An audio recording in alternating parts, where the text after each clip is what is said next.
Bakit bawal ang aso sa sukulit? This is Rayman. Bawal talaga ang kulit sa mga aso. Kahit kaunti lang. May ason ang sukulit. Tinatawag na theobrome at caffeine. Tao, ang bilis nating nilabas ito sa katawan.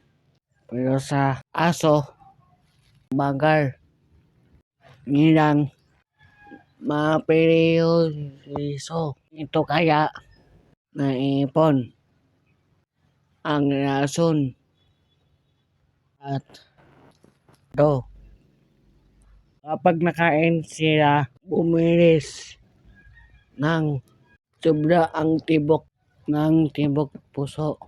Naging o nakaroon ng convulsion. Masama ang tiyan, nagsusuka o nagtatae. Sa pinakasama, pwedeng kamatay nila. Thank you for watching. Keep safe.